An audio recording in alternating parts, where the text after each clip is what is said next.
ভোক্তা অধিদপ্তরের বক্তব্য স্পষ্ট, সেটি হচ্ছে Bangladesh road and transport authority BRTA একটা ভাড়া নির্ধারণ করে দিয়েছে। এই ভাড়ার অতিরিক্ত যদি প্রমাণ পাওয়া যায় নেওয়ার, সেক্ষেত্রে ভোক্তা অধিদপ্তরে লিখিত অভিযোগ দিলেই ব্যবস্থা নেওয়া হবে। তবে আমাদের কাছে যেটি প্রতীয়মান হয়েছে যে সারা বছর বাস মালিকগণ বিআরটিএ কর্তৃক নির্ধারিত ভাড়ার চেয়ে কম ভাড়া নিয়ে থাকে, তবে ঈদের সময় ওনারা নির্ধারিত ভাড়াটাই নিচ্ছেন। এই জন্য আপাতত দৃষ্টিতে বেশি নেওয়া মনে হতে পারে, কিন্তু যদি কেউ বেশি নিয়ে থাকে বাস্তবে প্রমাণ পেলে অবশ্যই ব্যবস্থা নেওয়া হবে। কোনো বাস কাউন্টার থেকে যদি অতিরিক্ত ভাড়া নেওয়ার প্রমাণ থাকে বা তার কাছে নেওয়া হয়, 30 দিনের মধ্যে জাতীয় ভোক্তা অধিকার অধিদপ্তরের যে সফটওয়্যার রয়েছে www.dncrp.com, এখানে প্রমাণক অভিযোগ দায়েরের ব্যবস্থা রয়েছে। অভিযোগ দায়ের করলে আইনগত ব্যবস্থা দেওয়া যাবে।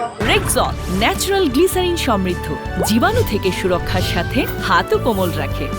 এবারে একটা খুশির খবর হচ্ছে যে এ পর্যন্ত আমরা যে আমাদের অন্যান্য সহকর্মী ঢাকা মহানগরের যে অন্যান্য বাস টার্মিনালগুলো আছে সেগুলোতে পরিদর্শনে গিয়েছেন এবং আমাদের কাছে এ পর্যন্ত কোনো রকমের অভিযোগ আমরা পাইনি, কোনো ভোক্তা আমাদের কাছে অভিযোগ দেননি।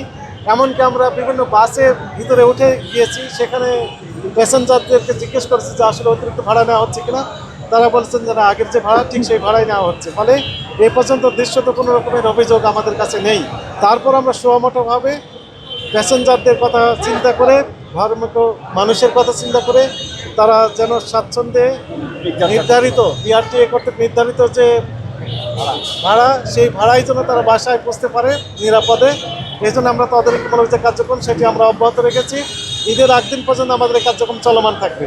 আপনারা জানেন যে জাতীয় ভোক্তা অধিকার অধিদপ্তর সারা বছর all the year round, even শুক্রবার শনিবার ছুটির দিন সহ এই কার্যক্রমগুলো পরিচালনা করে, তদারকিমূলক কার্যক্রম পরিচালনা করে জনস্বার্থে। এদের একটা লোকবলের একটা কনস্ট্যান্ট সীমাবদ্ধতা রয়েছে। জেলা পর্যায়ে একজন কর্মকর্তার একজন স্টাফ, কোনো জেলায় সেই স্টাফ আমাদের নেই। তারপরও আমরা জনস্বার্থে কাজগুলো পরিচালনা করছি। আর এই রমজানে যেহেতু চাহিদা বেড়ে যায়, এখানে প্রতারণা অনেক রকমের বেড়ে যায়, এই কারণে হেডকোয়ার্টার এবং বিভাগীয় কার্যালয়ের যত কর্মকর্তা আছে সবাইকে ডিজিটাল মাঠে নামিয়ে দিয়েছেন, বাজারে নামিয়ে দিয়েছেন। এখন জানেন যে 13টা টিম কাজ করছে। সারা বছর ভিতরে 4-5টা টিম কাজ করে, কিন্তু রমজানে 13টি টিম, সর্বোচ্চ টিম বের করা হয়েছে ঢাকা মহানগরে। তো আসলে লোকবল দরকার, এই বিষয়ে আমাদের অধিদপ্তর কাজ করছে।